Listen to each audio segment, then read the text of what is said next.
Hi masters, for you మీకోసం ఛానల్కి స్వాగతం సుస్వాగతం. ముందుగా మన జగద్గురు అయిన బ్రహ్మర్షి పితామహ పత్రిజీ గారికి, మన గురుమాతకి నా ఆత్మ ప్రణామాలు మాస్టర్స్. ఓకే మాస్టర్స్, ముందుగా అందరికీ కార్తీక మాసం శుభాకాంక్షలు మాస్టర్స్. మాస్టర్స్, మన ఛానల్లోని కార్తీక మాసం ధ్యాన సేవోహం జరుగుతుంది మాస్టర్స్. 30 మంది మాస్టర్స్ వస్తున్నారు. 30 రోజులు ఎంతో గొప్ప ఆత్మజ్ఞానం అందిస్తున్నారు మాస్టర్స్. ఇప్పుడు మనం చెప్పుకోబోయే గొప్ప ఆత్మజ్ఞానం మాస్టర్స్ పంచభూతాల స్థలాల్లోని 5వ రోజు మాస్టర్స్. మనం చిదంబరం కోసం చెప్పుకుంటున్నాము. ఇది ఆకాశలింగం. ఇక్కడ విగ్రహం కూడా నటరాజ రూపంలో ఉంటుంది. ఈ గొప్ప ఆత్మజ్ఞానం అందించడానికి సీనియర్ పిరమిడ్ మాస్టర్ గారైన రాధాకృష్ణ గారు కర్ణాటక నుంచి వచ్చారు. మేడం గారిని సాదరంగా ఆహ్వానించుకుందాం. నమస్తే madam, welcome madam. Madam, for you channel కు అనంత కోటి కృతజ్ఞతలు. నాకు ఇంత మంచి అవకాశం ఇచ్చినందుకు మీకు కోటి కోటి కృతజ్ఞతలు. ముందుగా మనం ఇడీ భూమండలానికే జ్ఞానం అంటే ఏమి, ధ్యానం అంటే ఏమి అని బోధించిన బ్రహ్మశ్రీ పత్రిజీ, సుభాష్ పత్రిజీ గారికి, స్వర్ణమాల అమ్మ గారికి అనంత కోటి నమస్కారాలు. అలాగే మహాతర్ బాబాజీ, ఇడీ భూమండలంలో ఉండే ఋషి మండలానికి కూడా అనంత కోటి నమస్కారాలు. మనకి జ్ఞానం అంటే ఏమని ఋషిమునుల నుంచి తెలిసపరిచిన ప్రతి ఒక్క మాస్టర్స్ కి అనంత కోటి వందనాలు. అలాగే మనకెప్పుడు రక్షణగా ఉండాలి, ఆధ్యాత్మికానికి ముందు ఎదగాలని రక్షణగా ఉండే మాస్టర్స్ అయినటువంటి ఆర్కేంజల్ మైకేల్ మాస్టర్స్ కి, ఆస్ట్రల్ మాస్టర్స్ కి, ప్రతి ఒక్కరికి కోటి కోటి నమస్కారాలు. ముందుగా ఈరోజు నాకు ఇచ్చిన ఒక సబ్జెక్ట్ ఏమంటే ఆకాశలింగం.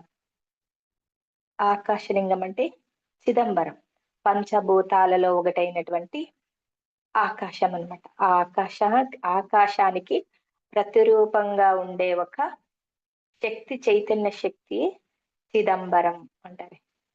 చిత్ అంటే ఆలోచన, మనసు. చిత్ అంబరం అంటే జ్ఞానం. అనంతమైన ఈ విశ్వ చైతన్యంలోనే, శూన్యంలోనే ప్రతిదీ అడిగింది అని చెప్పబడిన ఈ చిదంబరం తమిళనాడులో చిదంబరం. ఫస్ట్ అది వచ్చేసి ఫస్ట్ వాళ్ళ పేరు చిత్రకూట అనే పేరులోను కొన్ని వేల సంవత్సరాల కిందట ఆ చిదంబరానికి చిత్రకూట అని పిలిచేవారనమాట. రాను రాను కొన్ని సంవత్సరాల అట్లా వస్తూ చిత్రకూట అనిపోయి చిదంబరం అని అయ్యింది. ఈ చిదంబరాన్ని అప్పట్లకు వేల సంవత్సరాల కిందటే ఆర్కిటెక్చర్ అయిన ఇది ఋషి మునిల చేత ఇప్పుడు జల్ది పేరు గుర్తురాడ, అతను నిర్మించినాడు అనమాట. ఆ నిర్మించేటప్పుడు నిర్మించడానికి కొన్ని వేల సంవత్సరాలు ఆలోచించినారనమాట. ఎలా చేయాలి ఈ చిదంబరం ఈ స్థల పురాణము ఏమంటే కొన్ని వేల సంవత్సరాల కిందట శివుడు కిందకి దిగి రావాలి అని అనుకున్నప్పుడు ఆ స్థలంలో పెద్ద అడవి అంట. ఆ అడవిలో ఆ జగన్మాత కాళికాదేవి నివసించేదనమాట. ఆ ప్రదేశంలో ఆ కాళికాదేవి నివసించేటప్పుడు ఆ అడవిలోకి ఎవ్వరికి రానిదనమాట. ఒక ఉద్దేశపూర్వకంగా శివుడు అక్కడ వచ్చినప్పుడు తనతో పాటు విష్ణుమూర్తిని పిలుచుకుని వస్తాడనమాట. వచ్చేటప్పుడు దానికి రానిచ్చేటప్పుడు దానికోసమే యుద్ధాలే జరుగుతాయంట. పురాణాలు చెప్తాయి. పార్వతికి మళ్ళీ శివుడికి యుద్ధాలు జరుగుతాయి. ఎలా యుద్ధం జరుగుతుందంటే, నువ్వు దానికి స్థలానికి రావాలంటే నాతో పాటు నువ్వు నాట్యంతో నువ్వు ఇది చేసి నన్ను గెలిపిస్తే మాత్రమే నేను ఈ దానికి ఇచ్చేస్తాను. ఈ స్థలానికి నేనే అధిపతి అంటే, లేదు నేను అధిపతిగా ఉంటానంటే అది ఎలా అంటే, ఇద్దరికో మాట యుద్ధంలోన జగన్మాత అయినటువంటి పార్వతీదేవి మరి శివుడికి కొన్ని ఎన్నో రోజులు డాన్స్ తో జరుగుతుందంట. ఇంకా ధీటుగా అమ్మవారి శివుడికి ధీటుగా అమ్మవారికి ధీటుగా శివుడు ఎలా చేస్తారంటే, ఈ విష్ణుకి కన్‌ఫ్యూజ్ అయిపోతారంట. ఎలా అబ్బా వీళ్ళని అంటే, ఇంకా అయ్యేది కాదు అనేసి, ఈ పార్వతిని ఓడించలేను నేననేసి శివుడికి అర్థమైపోతుందంట. ఇది కాదు అనేసి అప్పుడు ఏం చేశాడంటే, ఊర్ధ్వాకారంగా ఒక భంగిమ ఏస్తాడంట. ఆ భంగిమ ఎలా ఉంటుంది అంటే 90 డిగ్రీస్ ఇది ఎడం కాలు పైకి వెత్తేసి కుండలాన్ని తీసి కిందకి వేసేస్తారంట. కిందికేసి ఆ సభలో అందరూ ఉండంగానే ఈ చేయితో తీస్తే అది సభాముఖంగా మంచిది కాదు. ఓడిపోయినట్లిది. అయితే అదే కాలుతోనే తీసుకొని కాలుతోనే స్ట్రెయిట్‌గా 90 డిగ్రీస్ సెల్సియస్‌గా పెట్టుకుంటారనమాట. ఆ ఒక భంగిమ అమ్మవారికి చేసేకి కాదంట. చేసేకి కానప్పుడు ఎలా చేయాలి ఇది అనేసి ఆమె ఒప్పుకొనేస్తుందంట. ఆ ఒప్పుకున్నప్పుడు ఇంకా నేను ఇదే అయిపోయినాను. నీకు నేను శరణాగతి అయిపోతాననేసి అమ్మవారు ఆ కాళిక రూపం వదిలేసి యథాస్థితంగా పార్వతిగా మారిపోతుందంట. అప్పుడు అక్కడ మనం చిదంబరంలో పోవచ్చు. చిదంబరం పక్కలోనే నటరాజ స్వామి పక్కలోనే గోవిందరాజులు ఉంటారు. వాళ్ళు విష్ణువు ఇంకొక అవతారం అన్నమాట. ఇద్దరికీ పూజింప జరుగుతుంది. ఇలా జరిగే ఈ నాట్యంతో ఇలా జరిగినప్పుడు తను ఒప్పుకుంటుందన్నమాట. సరే ఈ స్థలానికి నువ్వే అధిపతిగా ఉండు అని అన్నప్పుడు అక్కడ నటరాజస్వామిగా వెలుస్తారంట. ఎప్పుడు నటరాజస్వామి చూడండి భంగిమనే వేరే ఉంటుంది. అన్ని లింగాలలోన ఏది ప్రతీది ప్రతి లింగంలోనూ ఏముంటుంది అక్కడ జలలింగము అది లింగాకారంలో ఉంటుంది. అయితే చిదంబరంలోనే మాత్రమే నటరాజస్వామిగా ఒక చెయ్యి వచ్చేసి ఢమరుకం. అది శబ్దానికి ప్రతీకం. ఇంకొక చెయ్యి అగ్నికి ప్రతిరూపం. అంటే అది లయానికి ప్రతిరూపం. లయం చేసేసింది. ఇంకొక కాలు గాలిలో తేలుతూ ఉంటుంది ఒక కాలు. అది వాయువ్యానికి ప్రతీకం. ఇంకోటి ఇంకొక కాలు పాదానికి భూమికి ప్రతిరూపం. ఆ నటరాజస్వామి పూర్తిగా ఇట్లా ఒక ఆకారం ఉంటుంది. ఆ ఆకారం వచ్చేసి శూన్యం చూపిస్తుందనమాట.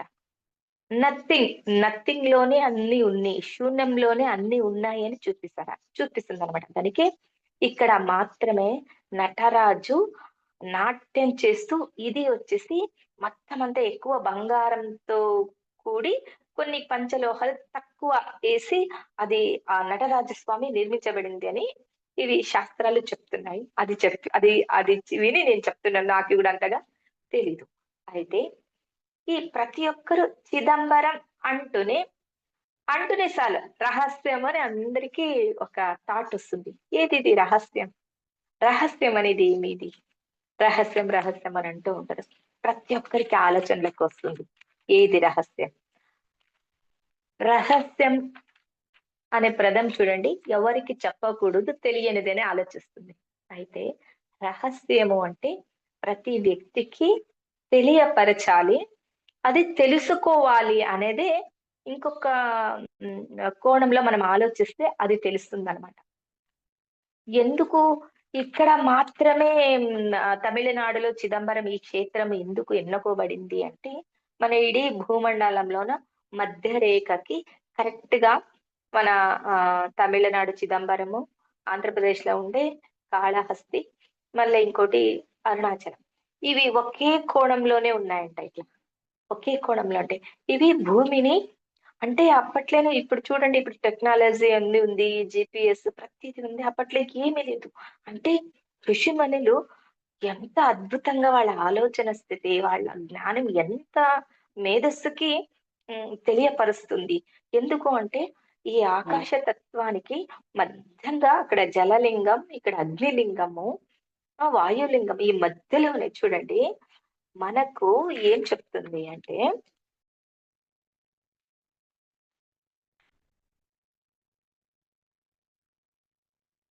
మనకి మామూలుగా జలలింగం వచ్చేసి తిరుచునాపల్లిలో ఉంది. ఆ లింగము ఎప్పుడు నీటిలోనే ఉంటుందంట. తెలియకుండానే నీళ్లు వస్తూ ఉంటాయంట.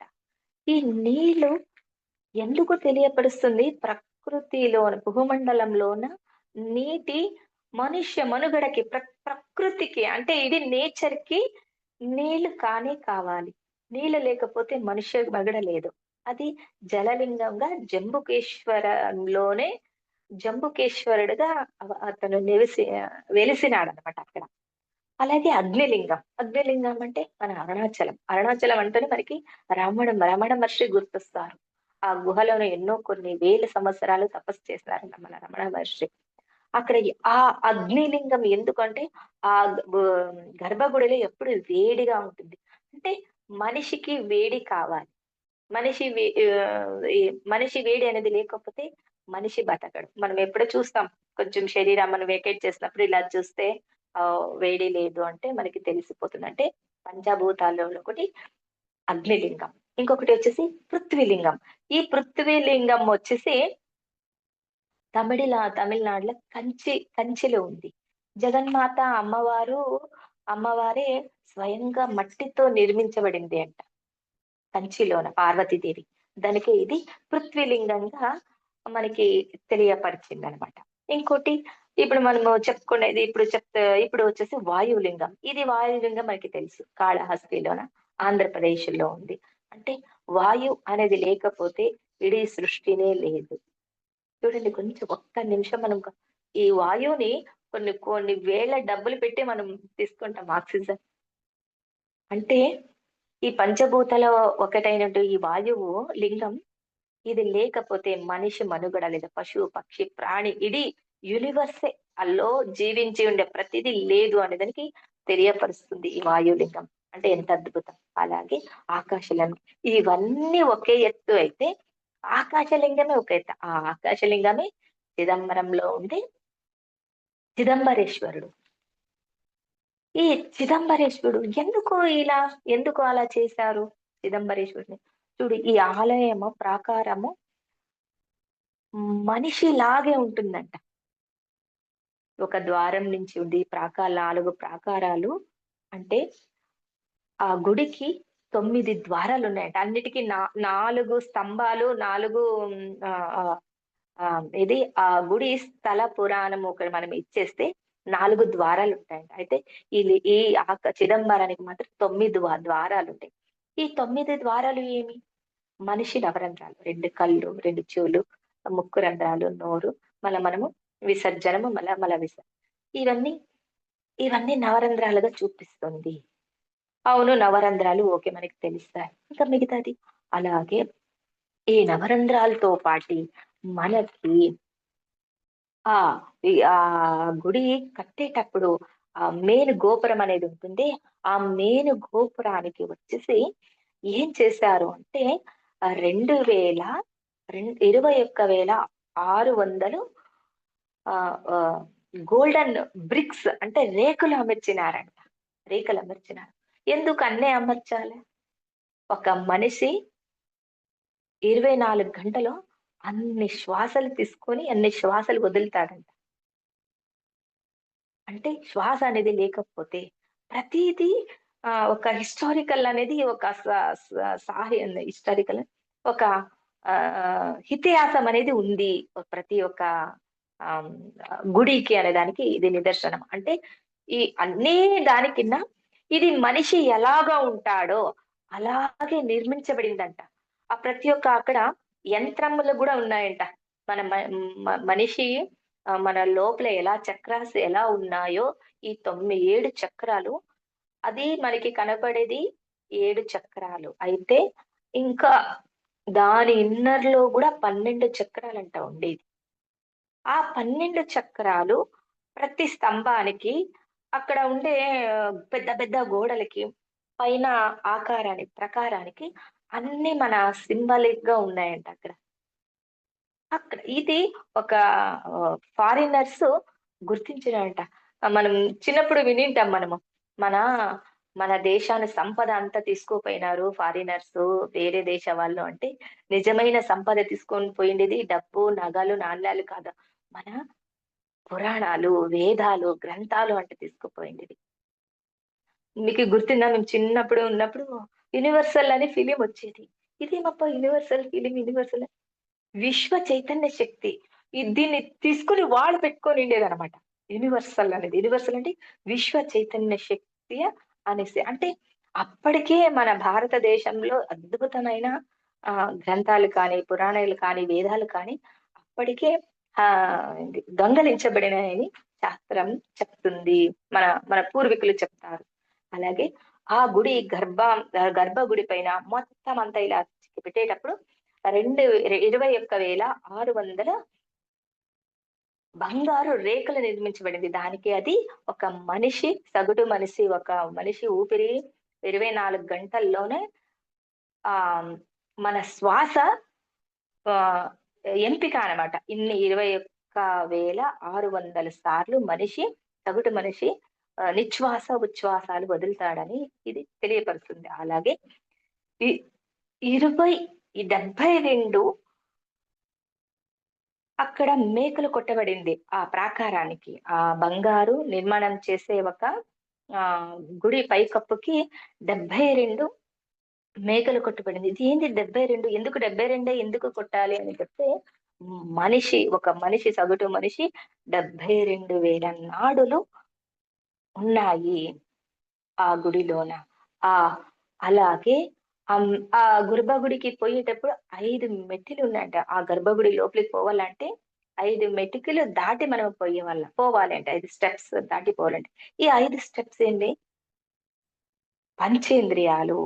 ఈ పంచేంద్రియాలకి ప్రతీకం అన్నమాట. ఈ పంచేంద్రియాలు ఏమేమి? కన్ను, ముక్కు, నోరు, చెవు, చర్మం.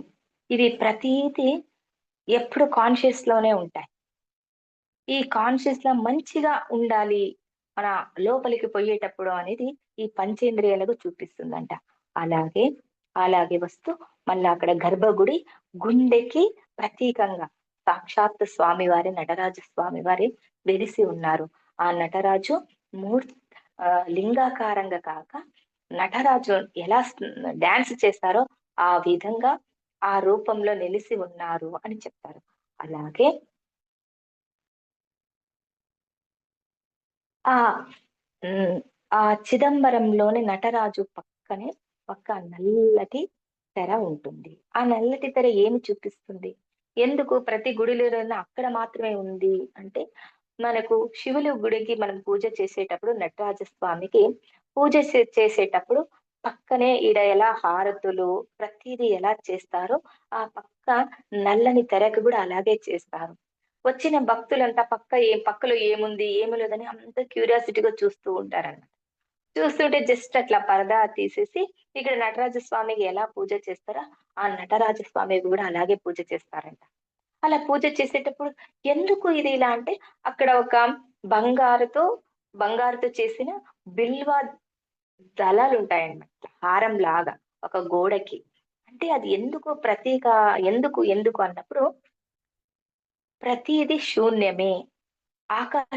మనకి 25 నుంచి 10% మాత్రమే ప్రకృతిలో మనకి అన్ని కనపడతాయి. ఇంకా 80% మనకి కంటికి కనపడదు. అవే గెలాక్సీ, నక్షత్రాలు, ఖగోళాలు ఇవన్నీ మనకి తెలియపరుస్తుంది. ప్రతిదీ నక్షత్రాల నుంచే ప్రతిది మనకి కింద చూడండి, మనం ఇక్కడి నుంచి చూస్తాం నక్షత్రం ఎక్కడుంది?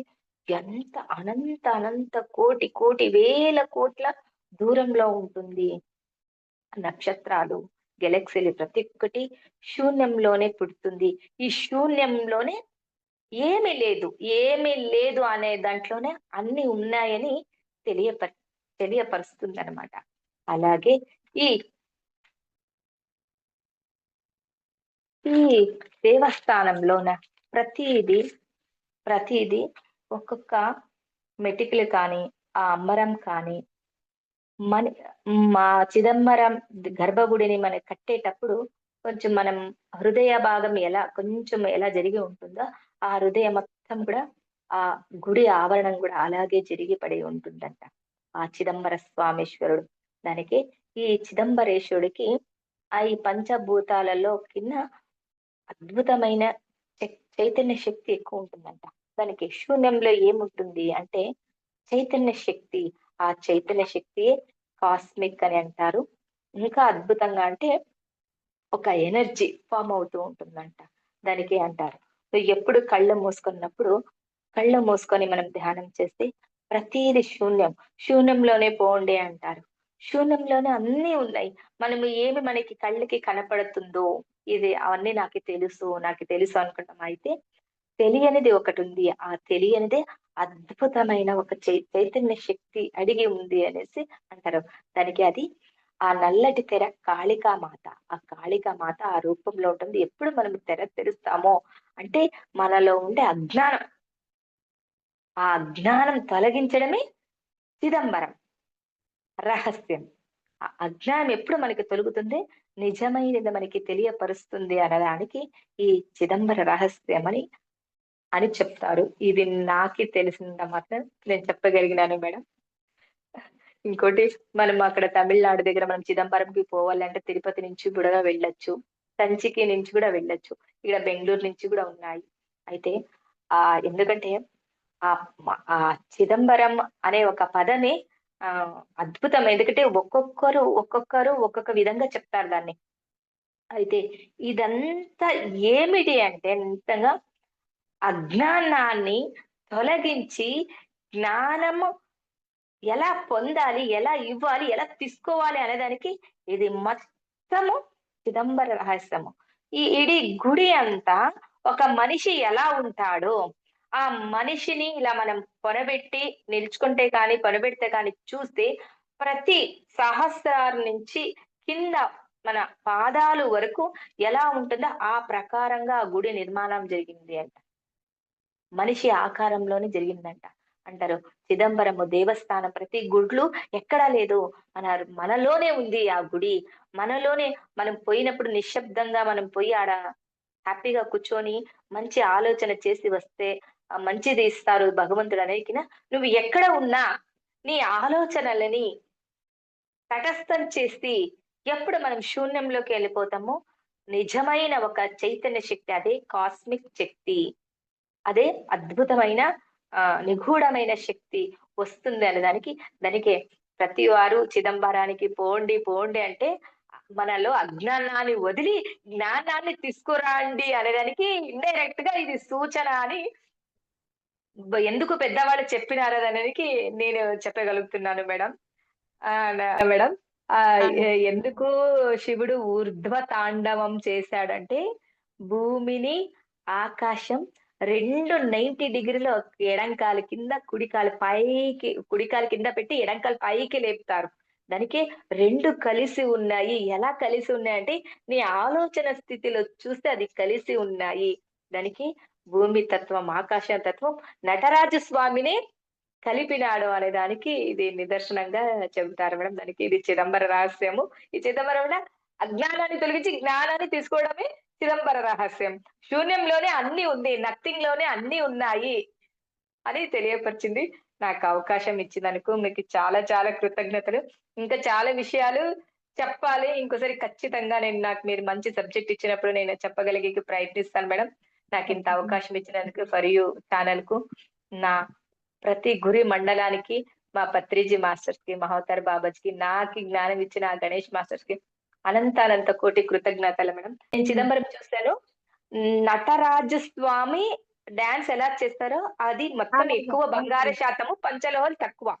దాని చేస్తాడు. పక్కన ఒక మరకత లింగాజుల స్వామి. అంటే అప్పుడు సాక్షిభూతంగా విష్ణు ఉన్నాడు కాబట్టి అక్కడ వాళ్ళిద్దరు డాన్స్ చేస్తుంటే ఎవరు అంటే విష్ణునే విట్నెస్ అన్నమాట. అందుకే అక్కడ గోవింద స్వామిగా ఉన్నారు. ఆ నల్లటి తెర కాళికామాత.